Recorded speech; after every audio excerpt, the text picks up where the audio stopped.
And it shall come to pass in the last days, saith God, I will pour out of my Spirit upon all flesh. And your sons and your daughters shall prophesy, and your young men shall see visions, and your old men shall dream dreams. And on my servants and on my handmaidens I will pour out in those days of my Spirit, and they shall prophesy. And I will show wonders in heaven above, and signs in the earth beneath, blood and fire and vapor of smoke. The sun shall be turned into darkness, and the moon into blood, before that great and notable day of the Lord come. And it shall come to pass that whosoever shall call on the name of the Lord shall be saved.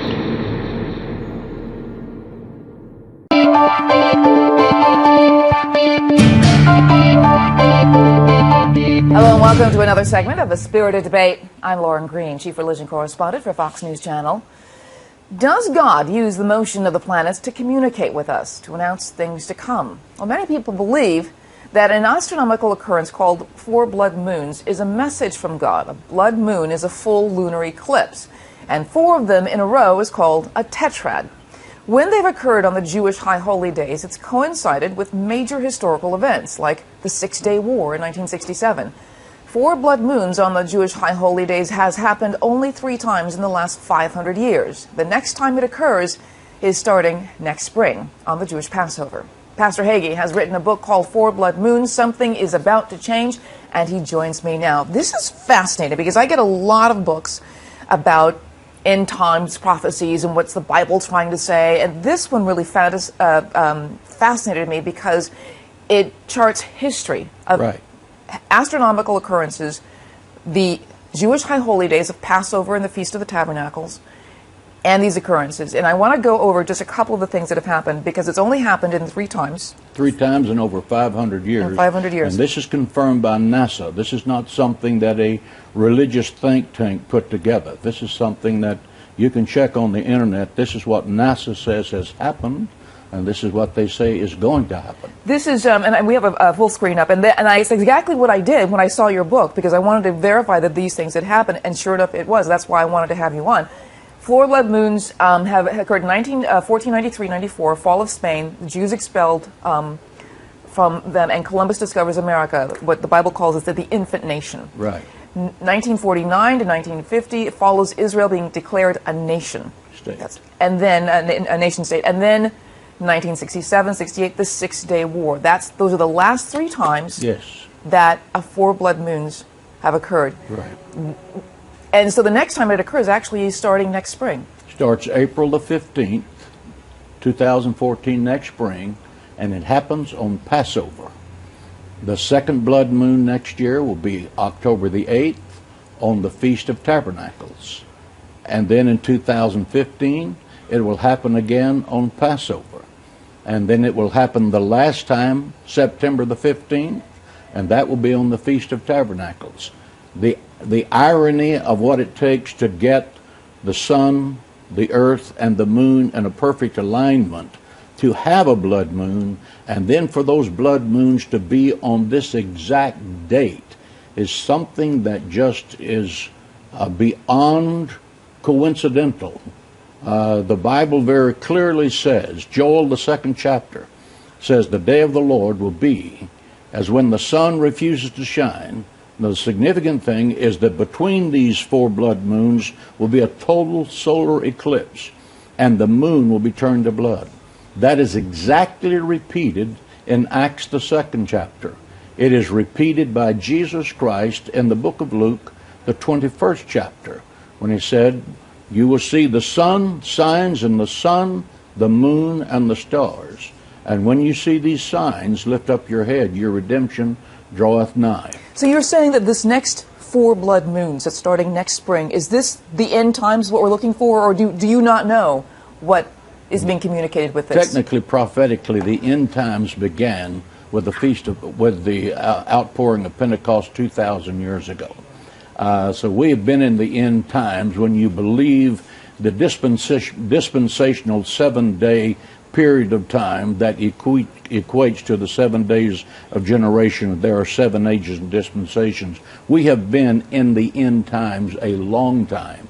But when we are reaching that point in time when world history is about to change, we are entering that zone, and it's going to change forever. It's going to change dramatically, and it's going to involve Israel, because it has involved Israel in 1492, 1948, 1967. And each time it has gone from tragedy to triumph.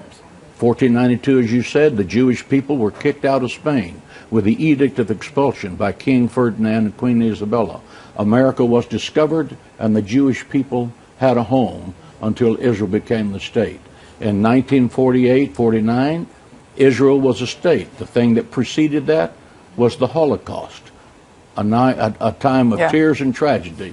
1967 was the Six-Day War, and then Jerusalem became a part of the state. But what do we know what it's going to happen? I mean, we get a lot of prophecy, a lot of end-time prophecies. I get the books a lot, but there's no telling what is actually going to happen. I mean, you could not have predicted a Six-Day War. You could not have predicted a lot of the things that happened after the Second World War with the, with the partition for Israel.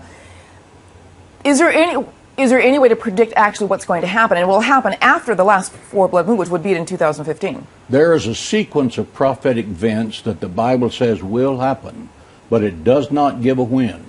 It just says, when you see these signs like this, lift up your heads and rejoice, your redemption draweth nigh, meaning that the end of this age is coming and the Messianic age is going to appear.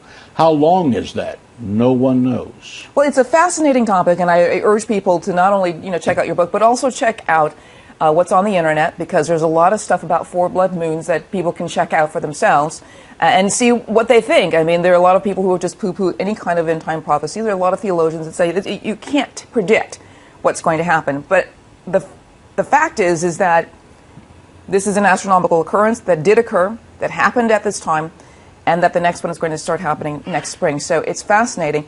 And one last thing, though, for the first time in history, I believe Hanukkah is on Thanksgiving. For the first time in thousands of years, and it will not happen ever again. Is that part of what's changing in this world, too? God's trying to communicate with us something, or is this not even related? Well, I can't address that because that's not something I've researched. But I have researched this backwards and forwards. And the concept that these four blood moons happen on a high holiday 4 times in a row with a solar eclipse in the middle is beyond the null hypothesis of probability. This is something that the Bible, using the sun, the moon, and the stars as a communication system to humanity, says something is about to change, and world history is going to change forever. Well, the book is called Four Blood Moons, and something is about to change. Pastor John Hagee, thank you very much for being on Spirited Debate. Thank you for having me. I'm honored to be here. All right, and thank you very much for joining me. Joel chapter 2. Blow ye the trumpet in Zion, and sound an alarm in my holy mountain.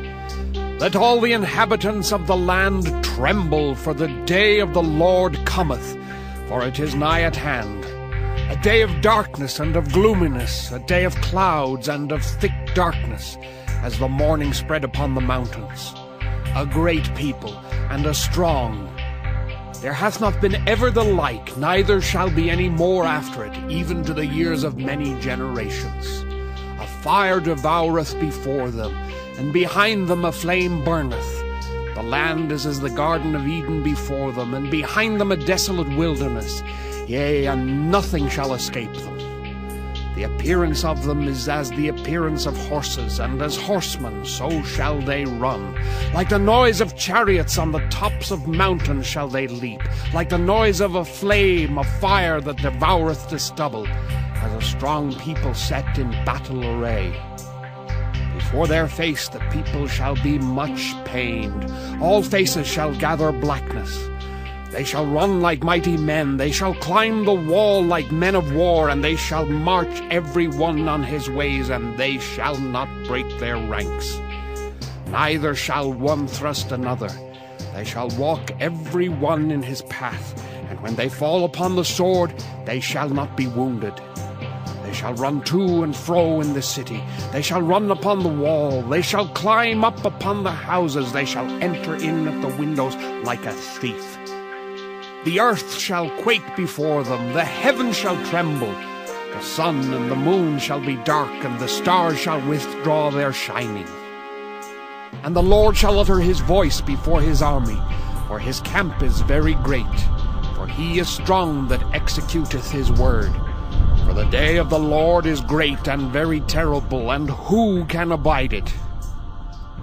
Therefore also now, saith the Lord, turn ye even to me with all your heart, and with fasting, and with weeping, and with mourning. And rend your heart, and not your garments, and turn unto the Lord your God.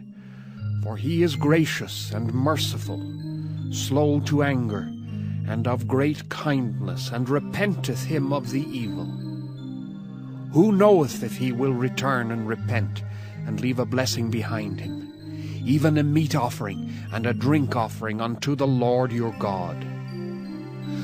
Blow the trumpet in Zion, sanctify a fast, call a solemn assembly, gather the people, sanctify the congregation, assemble the elders, gather the children and those that suck the breasts.